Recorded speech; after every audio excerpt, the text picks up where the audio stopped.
Assalamualaikum warahmatullahi wabarakatuh. Saya dari kelompok 6 akan memenuhi salah satu tugas ilmu sosial budaya dasar mengenai problematika manusia dan lingkungan serta manusia, nilai moral dan hukum. Sebelumnya, perkenalkan nama saya Ajril Januar Rahman dengan NPM 2006168 sebagai ketua dari kelompok 6. Saya Farel Fadil Syandi, NPM 2006193. Saya anggota dari kelompok 6. Sore Dayat dengan NPM 2006167 sebagai anggota kelompok 6. Siti Rohayani, MPM 2006062. Saya anggota dari kelompok 6. Saya Kisti Kornya dengan NIM 2006188 sebagai anggota kelompok 6.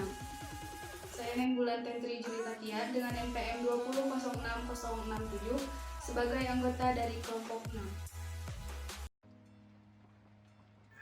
Manusia, nilai, moral, dan hukum.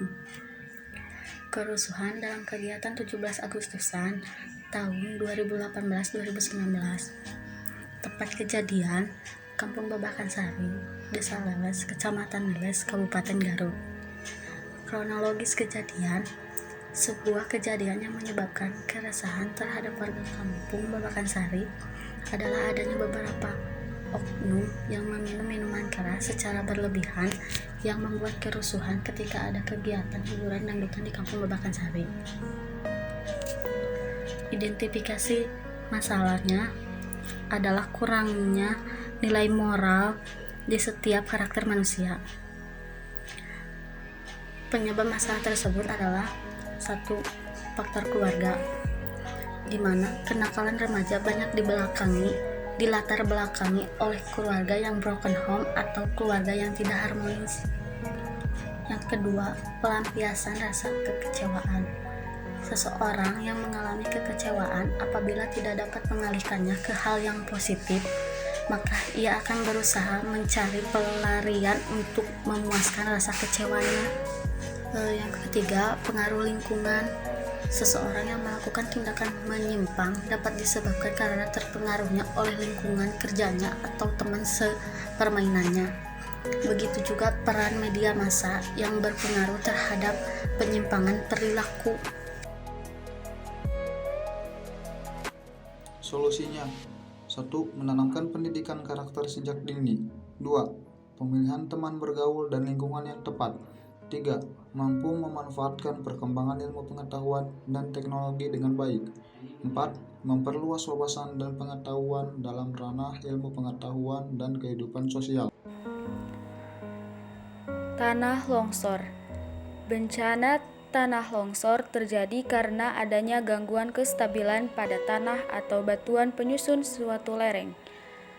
Tanah atau batuan ataupun percampuran keduanya menoroni atau keluar lereng dan kemudian mengubur manusia, rumah, ternak, lahan pertanian, dan apapun yang ada di lokasi tanah longsor. Longsor disebabkan oleh berbagai hal, di antaranya karena penebangan pohon secara liar, tidak adanya penghijauan pohon berkayu, perubahan fungsi lahan, tidak diterapkannya sistem terasering, serta curah hujan yang tinggi. Tanda-tanda utama akan terjadinya tanah longsor adalah muncul retakan vertikal pada tebing, munculnya air tanah secara tiba-tiba, air sumur sekitar tebing menjadi penuh, adanya longsor batu-batu kecil. Pencegahan terjadinya tanah longsor dapat dilakukan dengan mengurangi tingkat keterjalan lereng, upayakan sistem drainase dapat menjauhkan air dari lereng, pembuatan tanggul penahan, hindari pembangunan permanen di tanah atau tebing yang tidak stabil, terasering dengan sistem drainase yang tepat, penghijauan dengan tanaman yang memiliki akar kuat, penutupan rekahan di atas lereng agar mencegah terjadinya air masuk, waspada ketika curah hujan tinggi, Jangan menggunduli hutan dan menebang pohon sembarangan.